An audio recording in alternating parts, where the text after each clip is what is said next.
Howdy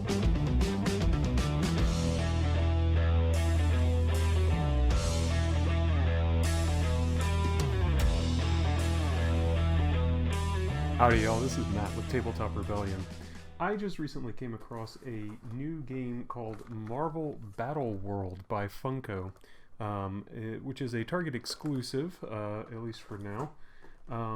And I was interested in this because the age range was 6+, and my daughter is 6, and I enjoy finding new games to play with her. So I thought I would check it out. It is a collectible game with blind buys, so you should probably know that going in. But I thought I would show you a little bit about what you get when you purchase it and how the game plays, and then give you some final thoughts. Okay, so I wanted to start with just a quick little unboxing of the two types of products that you can buy. I've actually already unpackaged both of these, but I kind of put them back together as well as I could to show you what it would look like.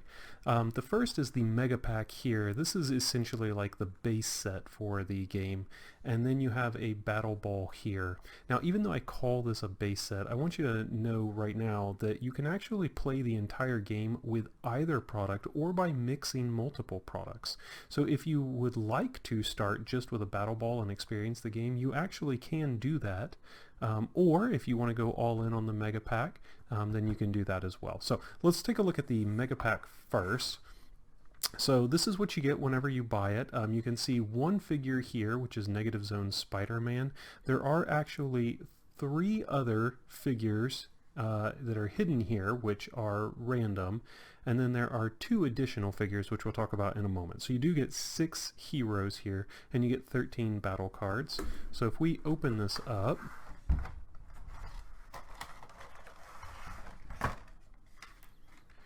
so here are the other figures that you're going to get right here. Ours came with Captain Americat, Ant-Ant, and Beta Ray Bill, in addition to Negative Zone Spider-Man. You're going to get the die that you need for the game here, and then you're going to get all of the cards that you need right here. And these cards are going to include some hero cards that match the characters that you got, and they are also going to include some Thanostone cards, which we'll talk about in a little while, and then all of the other Battleworld cards that you can see here. And then lastly, well, I guess there's 2 more things. One are these little stands, and insofar as I can tell, these do not really serve a practical game purpose. They are more about display. So if I take this Ant-Ant card and put it here, then I can put Ant-Ant here, and I have a nice little display set up for this hero.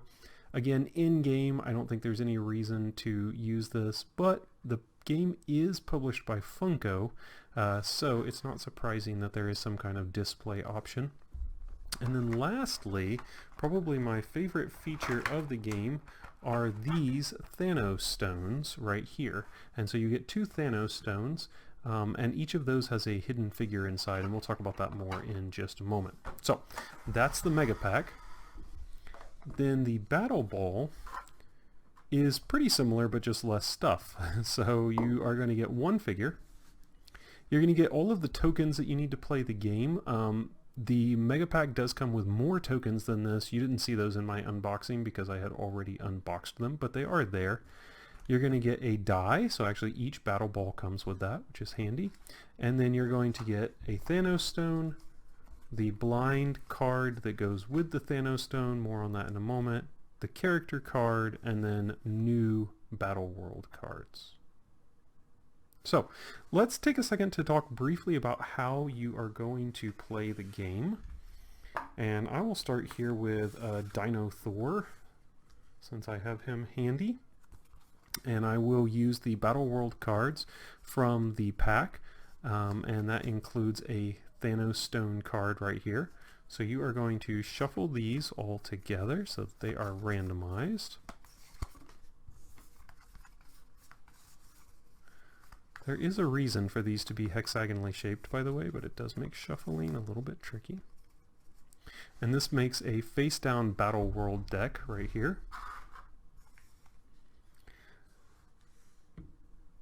So essentially your goal is to is to win more battles, or to win a certain number of battles before you lose 3 battles. If you lose 3 battles, regardless of the number of heroes playing the game, then you have lost the game. This is a cooperative game for 1 to 4 players, although I kind of get the feeling you could probably scale it even more if you wanted to. I don't really know. But each player is going to control a character, so I have Dino Thor here. And at the beginning of each round, you are going to reveal a Battleworld card and add it to your Battleworld. So this is my first one. We have some drones here. You're going to notice a few things about these. First, you have a danger track here. Next, you have a day or night symbol. Then you have the symbols that you're going to be able to add to your roll, the target number that you're going to need to beat with your roll, and then basically these are essentially hit points. It's the number of times that you have to hit this before it is defeated. Now on your character card, you're going to notice that these same symbols show up here, and these are your character's, your hero's attributes, right? So you can see that Dino Thor has a +0 to red, a +0 to yellow, a +4 to green, and a +2 to blue. So he's very strong in green, okay in blue, and then obviously weakest in red and yellow. Whenever you go to fight these, you'll roll the die and add that to your die roll to try and hit the target number. They also all have special abilities. So Dino Thor has Rage that says when Dino Thor misses attacks at green battles, do not advance the danger track. And so we'll talk about that in just a moment. Okay, so once you have revealed battle cards equal to the number of heroes that you have playing the game, then you can move and attack. So I'm going to move to the drones here because that's really my only option, and I am going to attack them. Now to attack, all you do is roll the die, and you're trying to hit this target number or better. So I need a 6+, so I'm going to roll it, and I get a 10. And actually it's even better than a 10 because I have +4 to green, so this is actually a 14. So because I succeeded, I hit the target, and I place myself here on this hit track. If on my next turn I were to hit the target again, then I would move down, and once you hit the last space on the track, that is defeated, and you flip it over, showing that you have defeated that zone. You need to win 3 battles in a single hero game in order to win the game.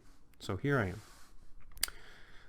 Once my turn is complete, then I flip this over to show that I have activated that hero, and then at the very end of the round, we flip this day and night token to advance danger. And we'll get to that in a second. Before we do that, I want to show you what would happen if I had missed. So let's say that I had rolled and hit a 1. I add my 4 to that, it's 5. I just come in barely under. Or, alternatively, there is an auto miss symbol here, which is Thanos. And then there's also an auto success, which is a star. So let's say I had rolled the 1 or the Thanos symbol and I had missed. Whenever you miss in a battle, then you're going to add a danger token to this track here. And it starts on the left side. If I were to miss again, I would move it up. If it ever gets to this last space, then I have lost this battle. I'll turn it over just like when I win a battle, but I'll place the danger token on the back showing that I've lost that. If you lose 3 battles, then you have lost the game. Okay. So let's say that I had missed. And that was it for the round for me. At the very end of the round, I'm going to flip this token. Let's say that I flipped it to the sun side. This is going to advance the danger track for all locations that have this symbol. So the drones have a sun symbol, so I would have to advance this. This token actually is can be pretty catastrophic. If you have a lot of locations out with that symbol and you already have danger on the track and you hit that symbol, it can move a lot of them forward and can even cause you to lose some battles. So that can be pretty bad. After that, the round has ended. So to start a new round, you flip over all of your heroes. You draw new Battleworld cards that you can add anywhere you want to the hex as long as they're adjacent to another card, and then you begin again. You're going to repeat that over and over until you have either won or lost the game. Now, one additional thing that I do want to point out is the Thanostone cards. These Battleworld cards will come into the game. There are one in a single-player game, two in a two-player game, etc. And they're just like other enemies, except that whenever you defeat them, they allow you to crack open one of these Thanostones that comes with the game. And I find this to be a really interesting feature because hidden inside of each of these Thanostones are more heroes. You'll notice in the Mega Pack I only showed you 4 heroes, but I said that it came with 6. 2 of them are hidden inside of Thanostones, and they come with these black bags that have the cards inside of them. And you'll notice the bag and the Thanostone has a matching number so that you can match those up. So if I were to actually successfully win this battle, I would be able to crack open this Thanostone, open its card, and I can actually immediately add that hero to the battle, which is really a neat feature. If you don't have any unopened Thanostones, the game just instructs you to simply use one of the other heroes from your collection. So the mechanic still works even when you've exhausted these, but obviously opening these for the first time in the middle of a battle is much more exciting than just taking one from your collection. So that's a quick unboxing and a little bit about how it plays. Let's discuss my final thoughts about it. Okay, so now that we know how to play, what do we think about the game? First of all, I really want to emphasize that this game is designed for kids primarily.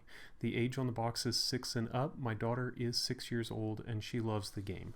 I think for the target audience, it's going to hit it perfectly. But if you're an adult gamer hoping that you're going to find a little more meat on the bones here and a little bit more depth and strategy than you think there is, you're probably going to be out of luck. If when explaining the game it looked to you like it's primarily luck-based, you would be correct.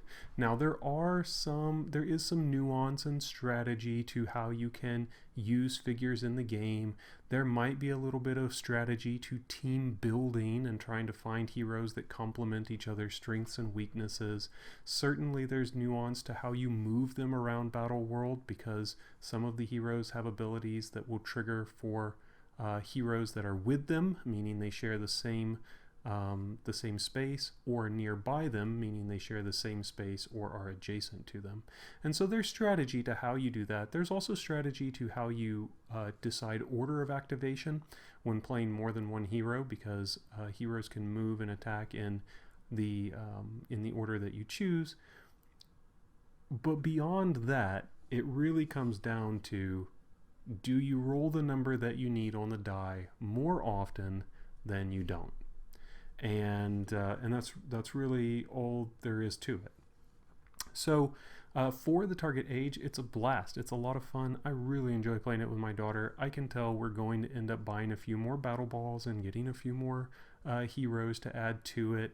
You also get more Battleworld cards whenever you purchase new things, so like the enemies and stuff that you're fighting do change as you add more to your collection. So that's interesting as well. But in terms of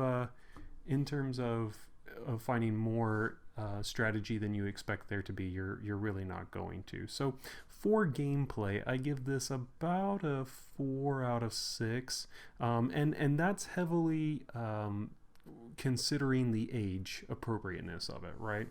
The component quality of the game, however, is outstanding. I love these little figures. They're like little mini pops, kind of, and they're great. They're pre-painted. The colors actually on them look really pretty fantastic. You know, they're little toys. They actually are really reminiscent of toys that you might have gotten out of a gumball machine for like a quarter, if you are old enough to remember when those were more popular. I also really like the character selection. It uses a lot of really kind of off-the-wall characters that you wouldn't have expected to be in a starter set, you know? So yes, you have Spider-Man and Iron Man and Thor, but you also have Americat, Captain Americat. You have Beta Ray Bill, Dino Thor we got. The characters are great. Now, I do have one caveat there. Of the entire first series, there are 2, I believe, who are female, and Funko can do a lot better than that. There's no reason, I don't think, for that kind of discrepancy. It is overwhelmingly male, and they should be doing a lot better on representation. But this is series 1. There should be a series 2, 3, who knows how many, so I'm hoping that they kind of get it together. But for components, the only slight that I would have would be storage. I don't really know what I'm supposed to do with this battle ball. These turn into little stands, kind of like I showed you come in the starter set. But again, I don't know how practical it is to actually store these things on the stand. So, I mean, I don't know about that. The starter box itself doesn't have any kind of storage, so that's going to be a little bit cumbersome. You're going to have to find a way to keep all of those things organized. But other than that, I would say probably about a 2 on components. And then the theme, presentation-wise, is really pretty good. But in terms of how immersive that theme is, it's really not. You're at no point really thinking about the battle that you are having against Rune Thor. You're just looking at what symbols are there. Do they match where my character is strong? What number do I need? And can I hit that on the die? So, and that's okay. Again, it is a game designed primarily, I think, for children. So overall, I would give this about a 6.5. And again, that is considering the age range. So if you are an adult coming into this looking for depth and strategy, you will rank it far below that. But if you want something that's kind of fun and collectible that you can play with your kid, or that your kids can play either alone or with friends, then I actually do recommend Marvel Battleworld. So check it out. All right, thanks so much for watching, guys, and I'll see you next time. Bye.